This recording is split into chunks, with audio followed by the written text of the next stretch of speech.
everybody, JP here. And if you thought Dave Jerden's guitar track video was fun, you're gonna love his bass video because it's all stuff you can do with just a good DI track. So it's all plug-in based. You don't need anything from the outside world to accomplish what we're gonna get into here. And let's just dive into it, all right? So,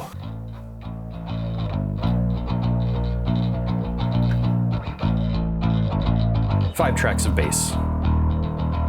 And start going through them one by one. Now, Dave Jerden was a huge fan of the Ampeg SVT, like any sane man. But for now,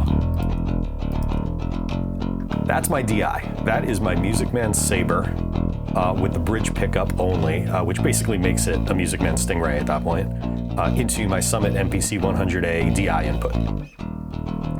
So EQ's flat on the bass. Just a good DI sound. And I'm using the Brainworx Ampeg SVT. Again, nothing too crazy. Ultra low is on. Mid-range is in the middle position. I believe that's like 800 hertz, I think. Boosting that. And I'm just on channel 1 here. I've got an 8x10 cabinet. Just kind of picked the one that sounded best. Next, we're going into Summit compressor, as both Dave and engineer Brian Karlstrom were big fans of. I'm using a little bit of saturation on that too, because it sounds so nice. And then, I don't actually know if Jerden was a big subharmonic guy, but I thought just a touch of this sounded really nice. I think he got some subs from the SansAmp, which we're going to get to in a little bit. Now, Dave describes having up to 5 tracks of bass, or sometimes blending them. There's another amplifier that he likes. It's a Vox Westminster solid-state amp with an 18-inch speaker. I don't have one of those. Not many people do. They're pretty rare. Dave talks about liking it for the upper mid-range, kind of like that. It makes me think of Paul McCartney, even though he probably would have used a Vox Super Beetle, but I don't think they were maybe that far apart. So we don't have that, but we do have everything else. So we've got a little bit of clean DI blended in with that.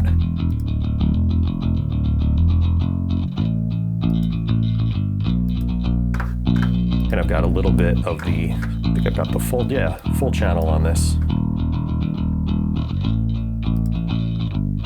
I thought maybe I'd have to do a little EQing, but never really got around to it. Just compression and then getting a little bit of saturation.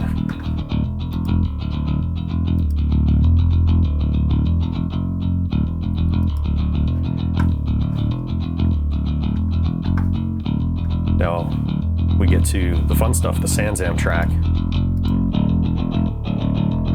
We'll play that by itself. The old Bomb Factory SansAmp plugin. So it's just on the clean DI. And I'm doing my 2 favorite things with this plugin. The buzz, which is like a real sub-level. By the way, based on the time that Dirt was recorded, I'm assuming that Jerden was using the rack mount SansAmp. I don't think the bass driver was available yet. And I've also got crunch. Those are my 2 favorite controls on this. A little bit of drive, a little extra low. But the buzz really gives it a lot of sub. And I think that might have been where Dave liked to get his bottom from. We don't have his exact settings. We're just going by what sounds best. And again, a little bit of Summit compression. Big factor in all of these sounds. Next, we have sending the clean DI track into this.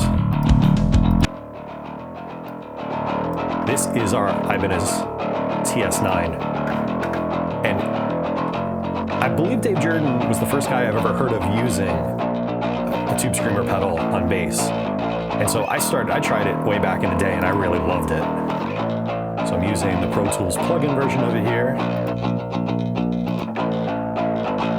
Just a little bit of grit. again, EQing it a bit. And I found that what I really like about this Softube Summit plugin is that the phase invert is frequency-based, which is brilliant because phase is frequency-based.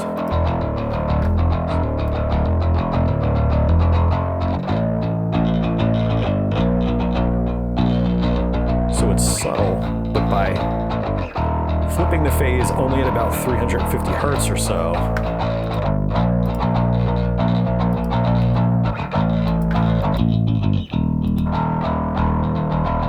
it really allows the TS9 track to accentuate the top without getting in the way of the bottom there.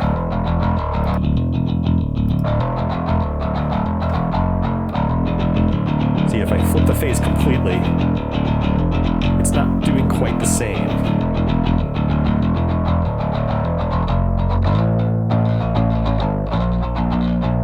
For me, the sweet spot was right around 350.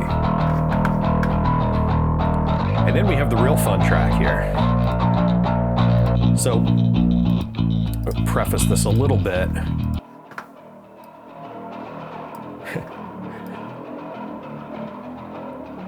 One of Dave Jerden's favorite bass processors was the old ART Night Bass, SGX Night Bass preamp and effects processor. In fact, if you do a search on YouTube for the bass-only isolated version of Them Bones, you will hear that that track in particular was almost entirely night bass. And it was an analog preamp and a chorus flanger with a little bit of ambience to it. So I'm simulating that here. First of all, I'm sending the Tube Screamer track into it on bus 1. So you're getting all that distortion or the grit from the Tube Screamer. And I'm using Valhalla space modulator, 100%, faster and deeper than we've used it for the Andy Wallace symphonic effect in the past.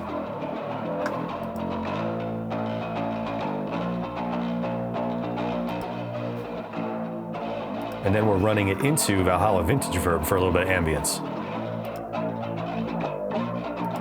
And yeah, I'm only at a 50% mix on this, but I'm at 100% mix on the space modulator. And the reason for that is I didn't want it to be all reverb.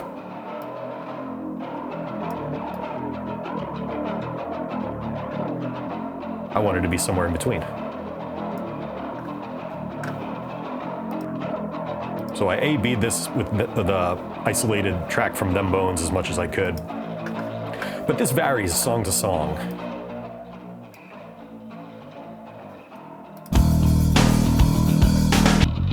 You'll hear some songs like Rain When I Die. It's not nearly as noticeable. Some of them have way more Tube Screamer.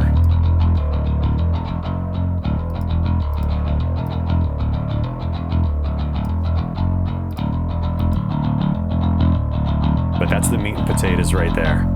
SVT, clean DI, SansAmp DI, Tube Screamer, and our simulation of the night bass. The only thing we're missing is that Vox Westminster. But it sits in the track so well.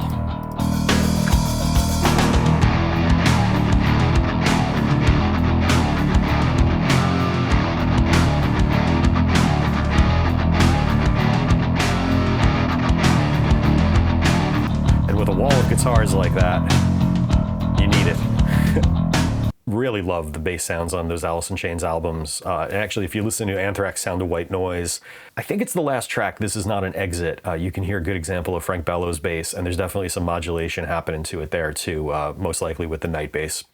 He would have been using that around that time. So yeah, I'm sure many other albums as well. Those just happen to be the two Jerden productions I'm most familiar with. Dave also liked to use a Hamer 12-string bass for the occasional overdub. 12-string was a 3 strings per traditional bass string.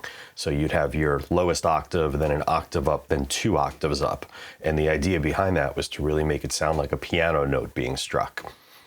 He used this on Rooster from Alice in Chains and describes sending it through a Roland chorus pedal, stereo chorus pedal, into 2 Vox amps, and getting like a back and forth kind of tremolo thing going on left to right. It's also mentioned that that's used on Anthrax Sound of White Noise by Frank Bello, but I'm not sure exactly what track that would have been. And these would have been on top of these standard bass tracks that we, went through the rig for already. Another thing that Jerden liked to do was use the Dan Electro 6-string bass, the short scale 6-string bass, just like Bob Rock with Metallica for Seb But True. That was more of a guitar thing though. That was usually played by the guitarist underneath the rhythm guitars. And he would go, I believe he went direct through a little Zoom processor, probably the Zoom 9002.